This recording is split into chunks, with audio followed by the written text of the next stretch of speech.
नमस्कार, मैं हूं इंद्र मोहन। भले ही सिनेमाई पर्दे पर कोई फिल्म रिलीज नहीं हो रही है, लेकिन पूरे देश में खबरों के मामले में बॉलीवुड ही छाया हुआ है।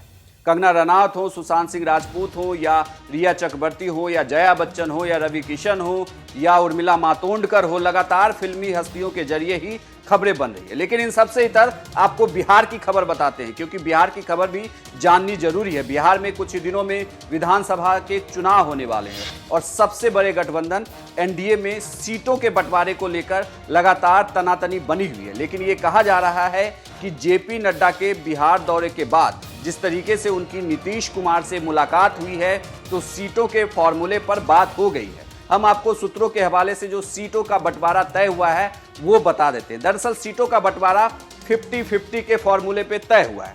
50-50 का यह फॉर्मूला कैसे है?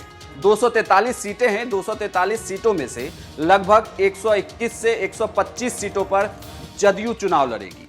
लेकिन जदयू के साथ दिक्कत यह है कि जदयू को अपने हिस्से से, जेडीयू अपने हिस्से से कुछ सीटें हम पार्टी को देंगे, जो जीतन राम मांझी की पार्टी है। जीतन राम मांझी की पार्टी को यह कहा जा रहा है कि लगभग 7 सीटें गया के इलाके में दी जा सकती हैं। यह भी अभी तय नहीं हुआ। यह भी कहा जा रहा है कि उनकी सीटों को कम भी किया जा सकता है। यह आपसी तालमेल की बात होगी जेडीयू और हम के बीच में, नीतीश कुमार और जीतन राम मांझी के बीच में। वहीं दूसरी ओर बीजेपी के हिस्से में जो सीटें आती हैं, इस हिस्से की सीटों में से ये कहा जा रहा है कि एलजेपी ज्यादा सीटों पर चुनाव लड़ना चाहती है। यानी कि लगभग 121-122 सीटों में से एलजेपी की मांग है कि वह 60 से 70 सीटों पर अपने उम्मीदवार को उतारे। इसके लिए हम आपको पहले पुरानी रिपोर्ट बता देते हैं। जब वहां पर 2015 में विधानसभा चुनाव हुए थे, उसमें बीजेपी और एलजेपी साथ थी।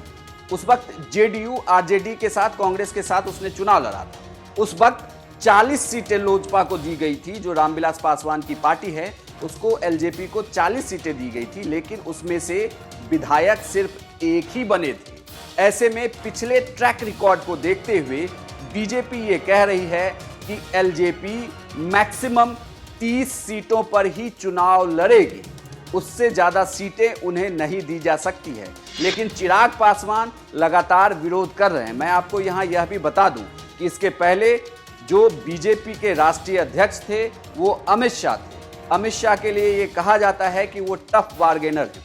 वो अगर एक बार कह देते हैं तो अपनी बातों पे थोड़ा डटे रहते हैं और सामने वालों को भी बात मनवा लेते हैं। लेकिन जेपी नड्डा के लिए ये कहा जाता है कि वो थोड़े सॉफ्ट बार्गेनर हैं। अगर उनके सामने चिराग पासवान यह मांग रख रहे हैं कि उन्हें लगभग 60 से 70 सीटें चाहिए, तो पिछला ट्रैक रिकॉर्ड उनके लिए मुश्किल बन सकता है। और ये कहा जा रहा है कि उन्हें बमुश्किल 30 से 35 सीटें ऑफर की जा सकती हैं। इसमें भी बहुत सारी सीटें ऐसी होने वाली है जहां पर उनके सांसद ऑलरेडी जीते हुए हैं। ऐसे में खुद जमुई से कुछ विधायकों को टिकट दिया जा सकता है, खगड़िया के कुछ विधानसभा क्षेत्र में टिकट दिया जा सकता है, समस्तीपुर की कुछ विधानसभा सीटों पर टिकट दिया जा सकता है, और एक और क्षेत्र के लिए कहा जा रहा है कि हाजीपुर के भी कुछ विधानसभा सीटों पर टिकट एलजेपी को दी जा सकती है। तो इन्हीं 4 संसदीय क्षेत्र में